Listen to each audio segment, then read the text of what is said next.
évoque tout ce qui est administratif. L'ancienne caserne, ça m'évoque Pôle emploi. La caserne. Une enceinte où il y a la médecine du travail, tout ce qui est formation IFAS pour être soignant et tout ça. La caserne militaire du 42e. Ça évoque tout un plateau d'aménagement, qu'il soit sportif, habitation, l'EHPAD.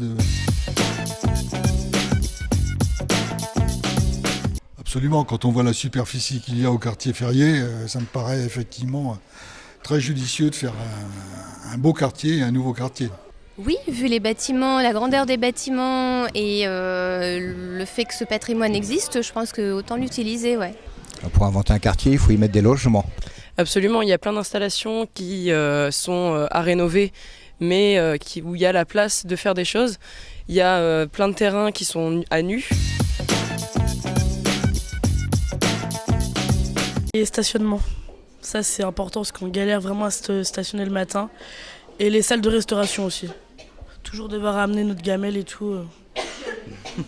Bah ouais, tout ce qui est restauration, stationnement, puis penser aussi à faire des petits aménagements, histoire de se poser le midi pour manger. Des commerces, des boulangeries, des trucs de jeu aussi, je pense, pas mal.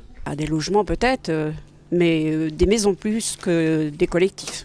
Je sais que Laval a une dynamisation en ce moment pas mal étudiante. Il y a beaucoup ces dernières années d'écoles qui se sont montées.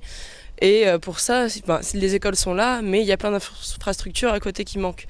Donc que ce soit Crous pour de la restauration ou pour du logement ou encore tout ce qui est sportif. Alors réunir pas mal de services publics, ça me paraît être intéressant. Les commerces, boulangeries, restauration. La restauration, ouais. Un espace un peu vert parce que je trouve que ça manque un peu de verdure dans le coin. Au niveau du quartier Ferrier, là, il n'y a pas beaucoup d'espace, je trouve, pour les enfants. Et pour nous, effectivement, c'est quand même un espace sportif, l'espace Mayenne qui est là. Et puis tout autour de l'espace Mayenne, il y a le terrain de foot. Et puis effectivement, pourquoi pas faire plusieurs salles parce qu'on en manque à Laval pour du loisir, le futsal par exemple. Individuel, je pense que c'est pas mal. Faire un mélange pour vraiment avoir plusieurs types de familles. Oui, si, ça pourrait être pas mal pour les étudiants qui n'ont pas forcément de moyens de locomotion et tout, ça pourrait être pratique. C'est ce qui se fait le mieux, mais je pense que la loi l'oblige de toute façon.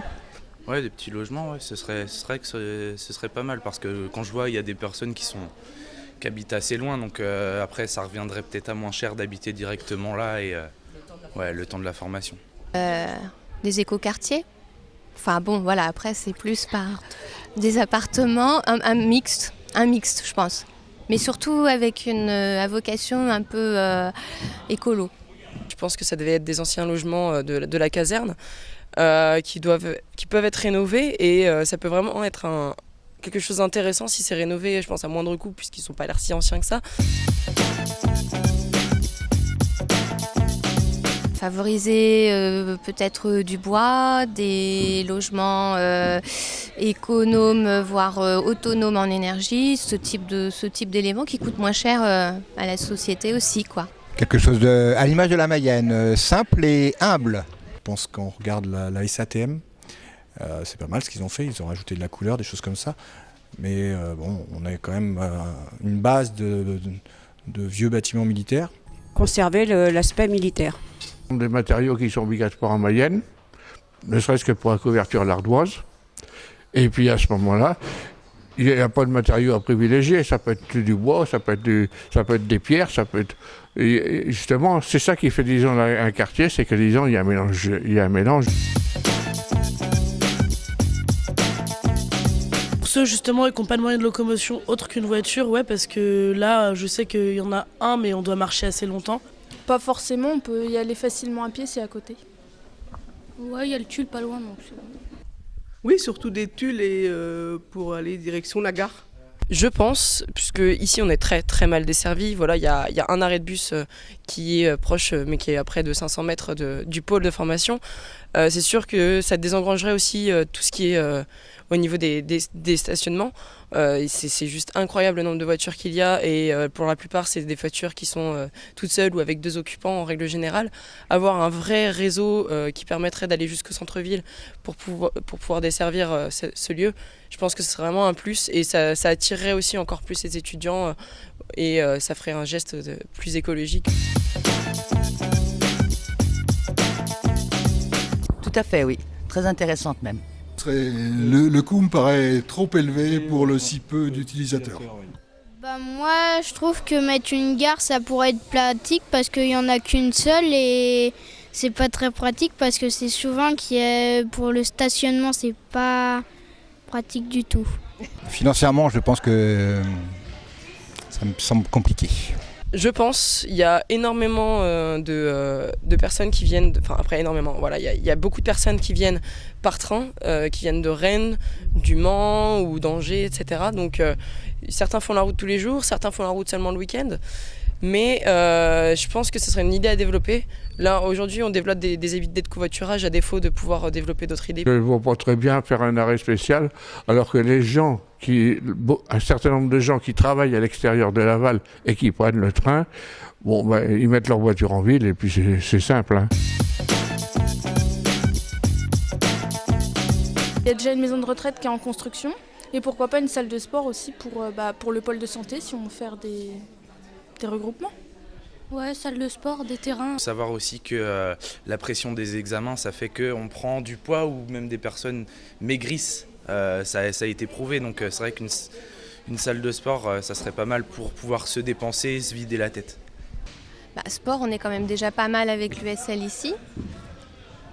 Peut-être un mélange avec des choses un peu plus culturelles. Je pense qu'il faudrait une salle d'activité surtout pour les jeunes. Ou des espaces de coworking, des choses comme ça.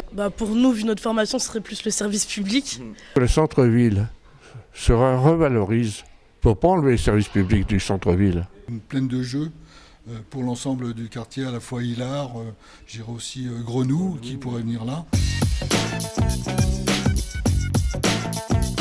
Il faut conserver le patrimoine militaire. Je crois que ces bâtiments, leur construction, leur charme, et je crois qu'il faut les garder. Allier les deux, je pense que ce serait bien.